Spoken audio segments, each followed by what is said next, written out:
नमस्कार. थोडं तुझं थोडं माझं या मालिकेच्या येणाऱ्या भागामध्ये जबरदस्त असा ट्विस्ट येणार आहे.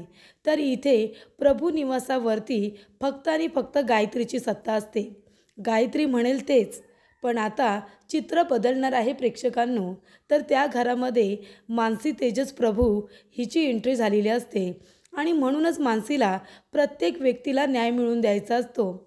गायत्री मनाने खूप चांगली आहे असं मानसीला वाटत असलं तरी देखील तिचे काही गुण आहेत ते कुणालाही न पटणारेच आहेत. त्यातला महत्त्वाचा गुण म्हणजे तिने सूरजला आणि त्याच्या बायकोला एकमेकांपासून वेगळं ठेवलेलं आहे. पण इथे गीता आता जेव्हा प्रभू निवासामध्ये मानसीला बघायला येते, तिला जेव्हा कळतं की मानसीचा अपघात झालेला आहे आणि ते सुद्धा तेजसचा जीव वाचवताना, तेव्हा तिला खूपच जास्त भारी वाटतं. कारण आपल्या बायकोचं नवऱ्यावरती इतकं प्रेम आहे की तिने स्वतःच्या जीवाची पर्वा न करता नवऱ्याचा जीव वाचवला. आणि तेजस आणि गीताचं खूपच छान असं नातं आहे. म्हणजे जरी ती नात्याने त्याची वहिनी असली तरी बहिणीपेक्षा कमी नसते. त्याच्यामुळे तेजसचं तिला खूपच जास्त कौतुक असतं. तेव्हा प्रभू निवासामध्ये गीता मानसीला बघायला आलेली असते. तिच्या तब्येतीची विचारपूस करायला आलेली असते आणि त्या दोघींमधलं हे प्रेम जिव्हाळा बघून गायत्री खूपच जास्त जलेस होते आणि ती म्हणते की गीता इथे काय करते आणि ती सूरजला सांगून गीताला घरातून बाहेर हकलून द्यायला निघते. तेव्हा इथे ही गोष्ट तेजसला तर अजिबात पटत नाही, पण मानसीला सुद्धा नाही. आणि गीताच्या बाजूने कुणीतरी पहिल्यांदा आवाज उठवलेला असतो आणि ती व्यक्ती म्हणजे मानसी असते. मानसीचं म्हणणं की प्रभू निवासामध्ये ज्या आपण जितक्या सुना आहोत त्या प्रत्येकाचा अधिकार आहे की त्यांनी आपला संसार सुखाने करावा, आपल्या नवऱ्याबरोबर राहावं. मग गीता वहिनींकडून तो अधिकार काढून घेणारे आपण कोण? तेव्हा मानसी गायत्रीच्या विरोधामध्ये आवाज उठवते आणि गायत्री जेव्हा म्हणते की हिला मी घरात घेणार नाही, माझा निर्णय हा शेवटचा निर्णय, आतापर्यंत कोणी बदलण्याचा विचार केलेला नाही आहे आणि तूसुद्धा माझा निर्णय नाही बदलू शकत. मानसी तिचं काही ऐकत नाही. ती म्हणते की प्रभू घराण्यातील गीता वहिनीसुद्धा सूनच आहेत ना, सूरजदादांची बायको आहे ती. मग त्या का घरामध्ये राहणार नाही? त्यांना त्यांचा न्याय मिळवून द्यायलाच हवा.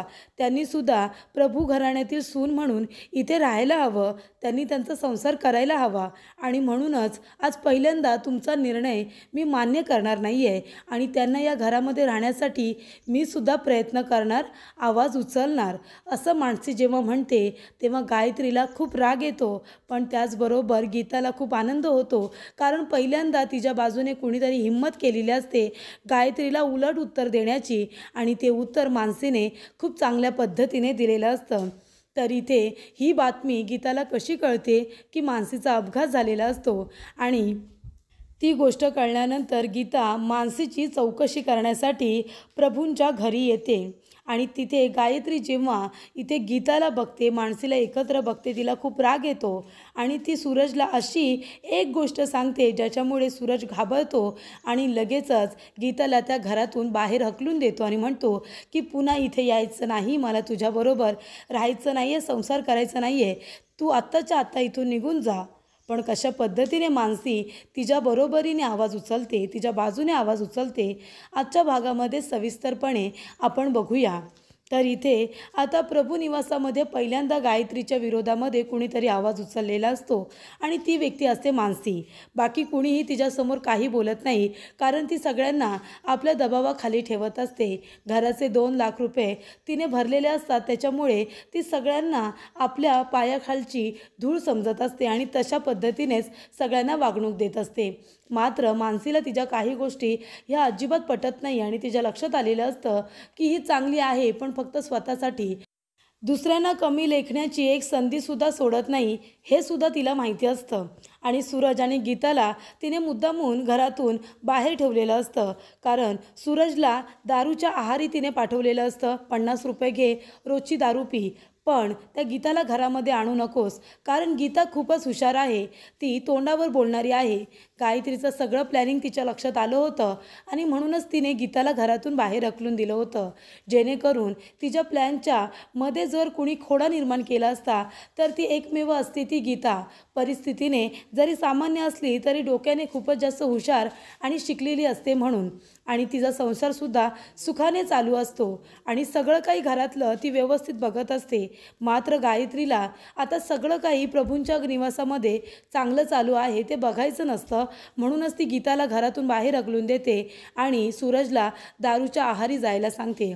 आणि हे तिने मुद्दामून केलेलं असतं कारण तिला कुणीही प्रश्न विचारायला नको म्हणून. पण गीता तिला खूप जास्त नडत असते. पदोपदी वेळोवेळी तिला प्रश्न विचारत असते आणि तिच्यापेक्षा हुशार माणसं तिला अजिबात आवडत नसतात. आणि म्हणून गीता खूपच जास्त इंटेलिजंट असल्यामुळे, हुशार असल्यामुळे, स्ट्रेट फॉरवर्ड असल्यामुळे तिला घरामध्ये ठेवत नाही. घरातून सूरजचे कान भरून भरून हकलून देते. आणि त्यामुळे इथे गीता जरी प्रभूंच्या घरापासून लांब असली तरी तिचं पूर्ण लक्ष आपल्या नवऱ्याकडे असतं, आपल्या सासरच्या लोकांकडे असतं.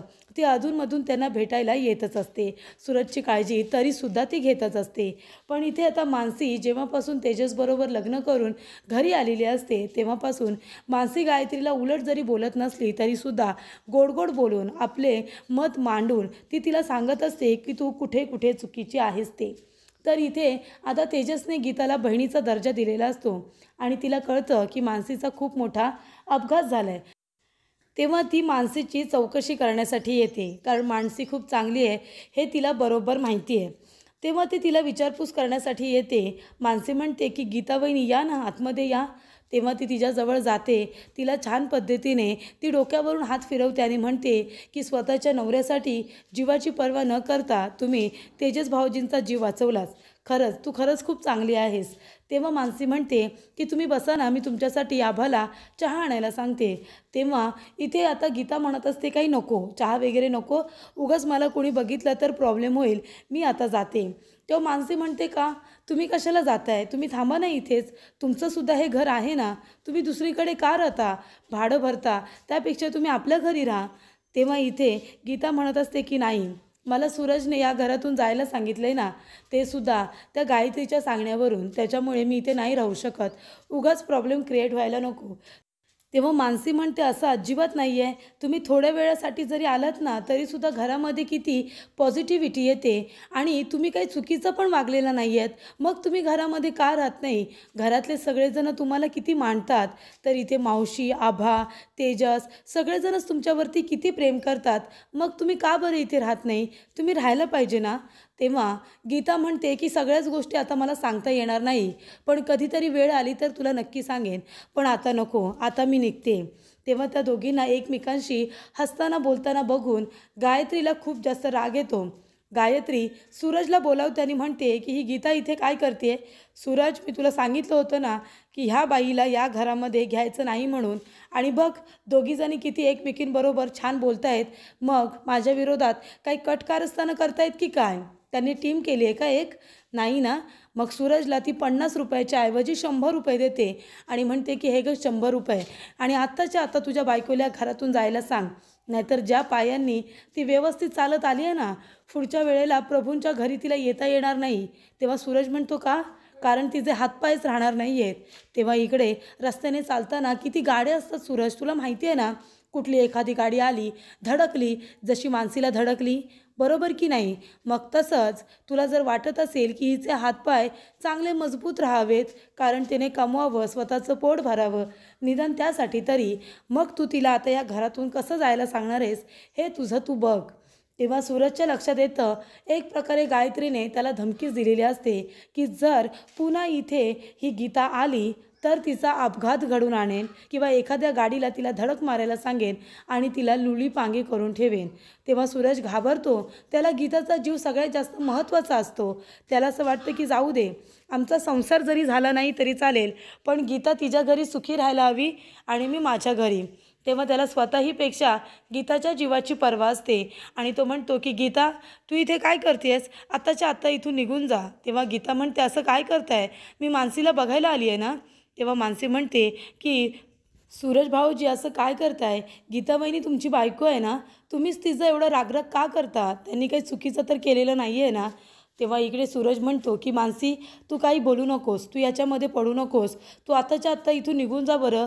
तेव्हा इकडे आता गीता म्हणत असते, अहो असं काय करताय, मी बायको आहे ना तुमची, मला थोडा वेळ पण तुम्ही इथे का बसू देत नाही? तुम्हाला मी इथे नसली की आनंद होतो का? मला नाही होत, मला तुमच्याशिवाय नाही राहायचं आहे. इथे राहून मला तुमची काळजी घ्यायची आहे, आपल्या नानांची, आईची काळजी घ्यायची आहे. प्लीज मला इथे राहू द्या. तेव्हा इथे सूरज म्हणतो, तुला एकदा सांगून कळत नाही का? आत्ताच्या आता इथून निघून जा बरं. आणि तो रागानेच तिला तिथून जायला सांगतो, जेणेकरून तिला सूरजचा राग येईल आणि ती तिथून निघून जाईल. तेव्हा गीता म्हणत असते की सूरज असं करू नका, आणि ती खाली जोरात पडते. तिच्या हाताला पायाला मारसुद्धा लागतो. तेव्हा तिथे मानसीसुद्धा हळूहळू आता तिच्या पाठीवरती येते आणि तेजस ऑफिसमधून आलेला असतो.